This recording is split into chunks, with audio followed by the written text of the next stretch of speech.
बिस्मिल्लाहिर्रहमानिर्रहीम। मैं हूं Amjad Awan, export documentation channel पर अपने तमाम व्यूवर्स को वेलकम कहता हूं। आज का हमारा टॉपिक है forward booking of foreign currency in imports and exports. Import और एक्सपोर्ट में फॉरेन करेंसी या फॉरेन एक्सचेंज को कैसे बुक किया जाता है, ये हमारा टॉपिक है।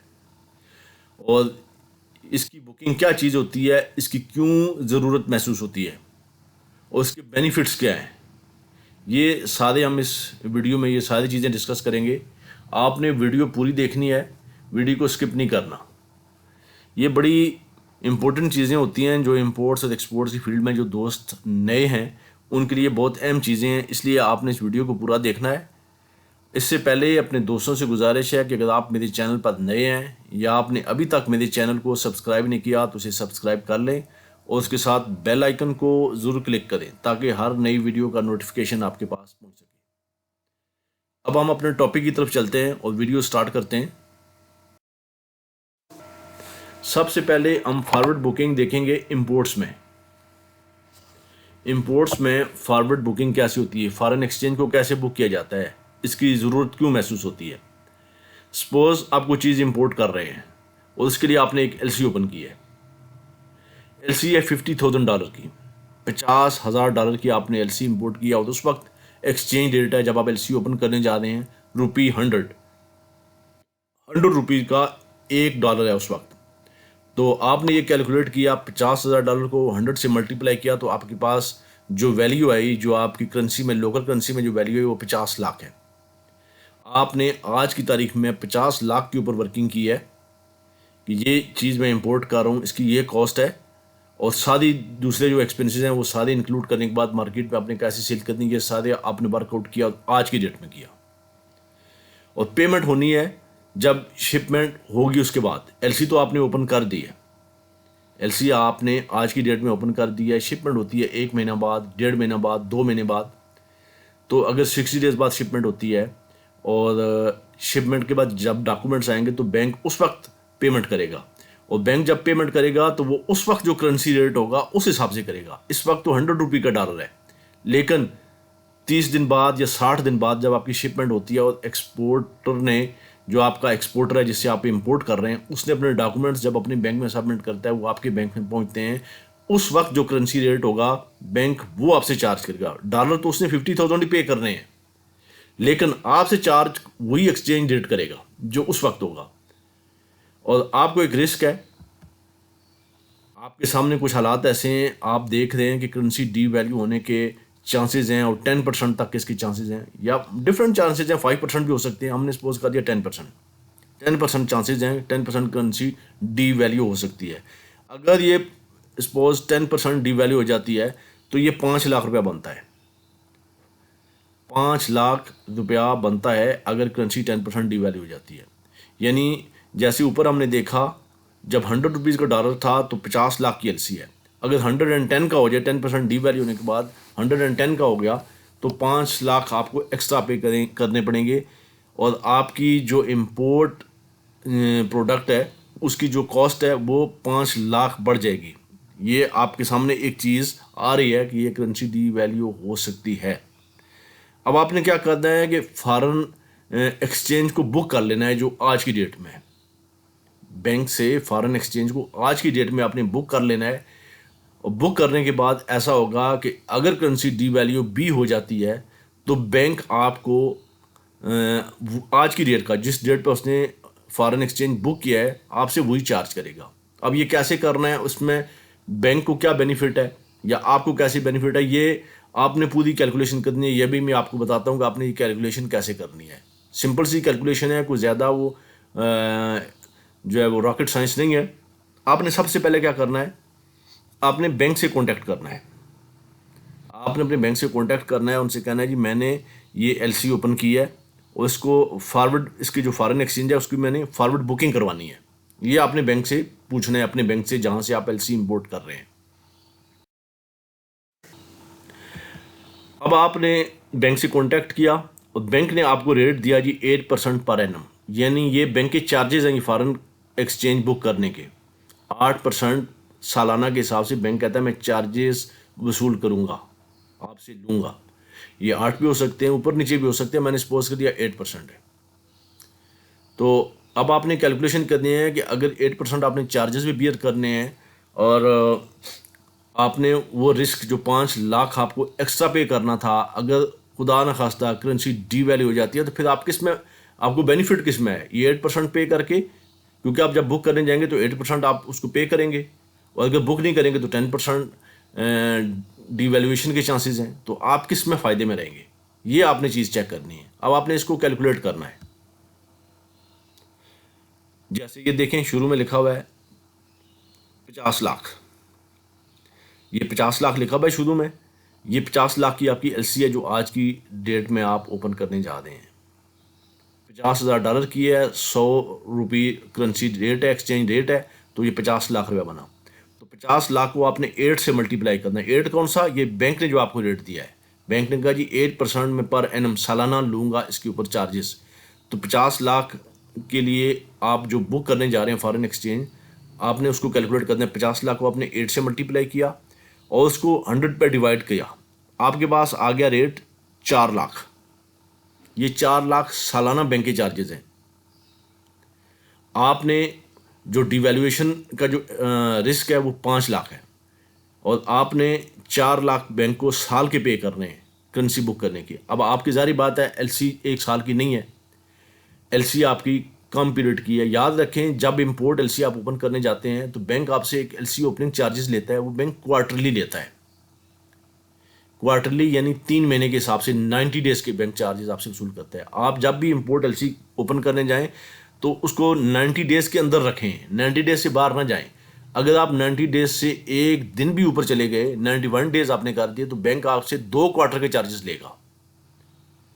तो इसलिए इंपोर्ट एलसी अपने जो आपका एक्सपोर्टर है जिससे आप चीज़ परचेज कर रहे हैं, उससे कहें भाई इतने टाइम में मुझे चीज़ चाहिए, 90 डेज से ऊपर मत जाइए। 90 डेज से ऊपर जाने को आपको डबल एक्सपेंसेस पड़ जाएंगे। ये एक चीज़। अब ये हम इस पर डिस्कस करते हैं कि ये 4 लाख जो हैं ये सालाना एक्सपेंसेस हैं जो बैंक के चार्जेस हैं आप फॉरवर्ड बुकिंग करने में जाते हैं।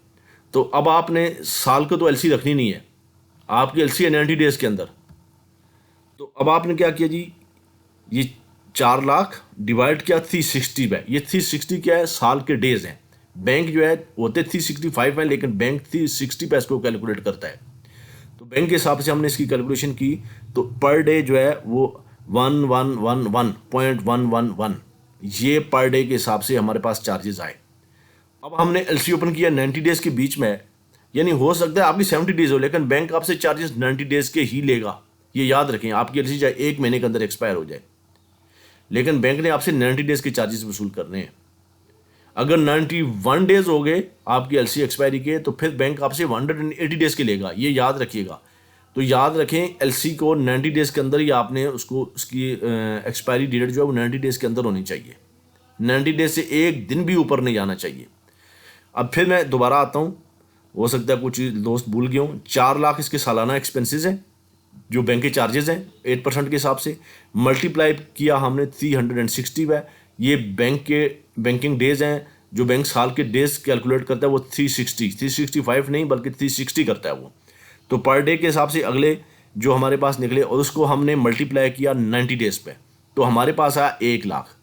अब हम ये एलसी बुक करते जाते हैं, इस एलसी का जो फॉरेन एक्सचेंज है बुक करने जाते हैं, तो हमें 1 लाख रुपया बैंक को पे करने पड़ते हैं। और अगर हम ये बुक नहीं करते और डिवैल्यूएशन का रिस्क ले लेते हैं तो और 10% करेंसी डिवैल्यू हो जाते हैं, तो हमें 5 लाख एक्स्ट्रा पे करने पड़ेंगे। अगर हम बुक कर लेते हैं 1 लाख रुपया दे के, तो आज का जो करेंसी रेट है, बैंक हमसे 20 दिन 30 दिन जब भी शिपमेंट आती है 90 डेज के बीच में, जब भी शिपमेंट आती है, बैंक हमसे वही चार्जेस लेगा जो उसने बुक किए। इसमें डिवैल्यूएशन का जो रिस्क है आपने उसको कवर करने की कोशिश की है, और 1 लाख रुपया आपने एक्सपेंसेस आपके आए हैं इसके ऊपर, जो आपने बैंक को चार्जेस पे कर दिए हैं 1 लाख रुपया, और आपने 5 लाख को सेव किया है। यानी आपको जो आपकी एलसी की वैल्यू थी वो 50 लाख थी, अब 1 लाख ये एडिशनल हो गया, तो 51 लाख ये आपकी एलसी पड़ गई आपको। अगर आप ये 1 लाख इसको नहीं बियर करते और उसको छोड़ देते हैं इंडिपेंडेंटली और फॉरेन एक्सचेंज बुक नहीं करते, तो जब आपकी शिपमेंट आती है उस दिन का जो रेट है बैंक आपसे वो रेट चार्ज करेगा। और आपको एक रिस्क है, आपको एक प्रिडिक्शन है कि आपकी करेंसी डी वैल्यू हो सकती है, 10% हो सकती है। अगर 10% नहीं भी 5% भी डी वैल्यू होती है तो भी आप देखें तब भी आप इसमें फ़ायदे में रहेंगे बुकिंग में, क्योंकि आपने 1 लाख करना है। अगर आपने 1 लाख ये बियर करना है ना, बैंक को चार्जेस देने हैं, तो अगर 10% डी वैल्यू होती है, आपकी 50 लाख की एलसी है, तो आपने 5 लाख एक्स्ट्रा पे करना था। और अगर 5% होती है तो 5 का आधा कर लें, आप 50% कर लें, तब भी आपने वहाँ ज़्यादा बियर करना है, ये उसमें भी फ़ायदे में है आप। तो ये कैलकुलेशन करने के बाद बुकिंग करें, कभी भी कैलकुलेशन किए बगैर बुकिंग मत कीजिएगा। ये इंपोर्ट्स की फॉरवर्ड बुकिंग होगी। अब हम एक्सपोर्ट की फॉरवर्ड बुकिंग के ऊपर आते हैं कि एक्सपोर्ट की फॉरवर्ड बुकिंग क्या होती है। आपने एक शिपमेंट की $10,000 की और एलसी है 90 डेज फ्रॉम बीएल डेट, यानी आपको पेमेंट आनी है 90 दिन के बाद। और आज का जो करेंसी का रेट है, जो टीटी क्लीन का रेट है 110 रुपीज़ और 20 पैसा, 110.20, ये आज का टीटी क्लीन का रेट है। आज की डेट में जो एक्सपोर्ट बिल क्लियर हो रहे हैं, ये टीटी रेट वो कहलाता है। आज की डेट में जो एक्सपोर्ट बिल क्लियर होते हैं वो इस रेट पे होते हैं, जिसे हम टीटी क्लीन कहते हैं। आपने शिपमेंट कर दी, 90 डेज़ के बाद आपको पेमेंट आनी है। आपने बैंक से कहा जी मैं इस फॉरेन एक्सचेंज को बुक करता हूँ, यानी आपको बैंक ये जो रेट आपके सामने टीटी क्लीन का आज का रेट है 110.20, बैंक इस हिसाब से आपको बुकिंग दे देगा। बैंक आपके $10,000 इस रेट पे बुक करके दे देगा आपको। 90 डेज़ के बाद जो भी रेट हो बैंक आपको यही रेट देगा। अब उसमें आप ये क्यों बुक करते हैं, आपको देखते हैं करेंसी में कोई स्टेबिलिटी नहीं है, हो सकता है कि जो है वो डॉलर डी वैल्यू हो जाए, आपकी करेंसी डी वैल्यू नहीं बल्कि डॉलर डी वैल्यू हो जाए, आपकी करेंसी स्टेबल हो जाए। तो जब आपकी करेंसी स्टेबल होगी तो फिर आपको 110 से नीचे हो सकता है रेट आ जाए, 108 आ जाए, 105 आ जाए। तो आपको एक प्रिडिक्शन कि जो आपकी करेंसी है वो स्टेबल हो जाएगी। और आज की डेट का जो रेट है, ये रेट आपको 90 दिन के बाद नहीं मिलेगा, इससे कम मिलेगा। तो आपने बैंक से फॉरवर्ड बुकिंग कर ली $10,000 की, जो 90 डेज बाद पेमेंट आनी है। अब इसमें बैंक आपसे एक चार्जेस लेगा। बैंक के एक चार्जेस होते हैं, वो ज़्यादा नहीं होते।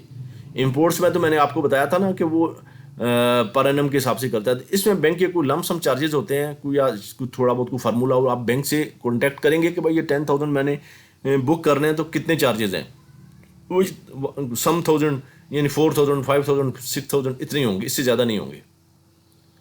तो ये आप बैंक से जो एक्सपोर्ट के जो आपकी करेंसी है, जो फॉरेन एक्सचेंज है, वो भी आप इसी तरह बुक कर सकते हैं। जिस तरह आपने इंपोर्ट का बुक किया, इसी तरह आप एक्सपोर्ट का भी बुक कर सकते हैं। तो फिर जब आपकी पेमेंट आएगी 90 डेज़ के बाद आएगी, हो सकता है एलसी आपकी 30 डेज़ की हो, 60 की हो, ये मैंने 90 सपोज कर लिया है, 120 डेज़ की हो सकती है। तो आपको बैंक यही रेट देगा जिस रेट पे बैंक ने आपसे डॉलर बुक किया है। बैंक आपको एक सर्टिफिकेट इशू करेगा कि ये मैंने डॉलर बुक किया है, आपसे चार्जेस ले लेगा। फिर उसके बाद जब पेमेंट आएगी 90 डेज़ के बाद, बैंक आपको यही रेट देगा। मेरा ख्याल है सारी चीज़ें क्लियर हो गई हैं।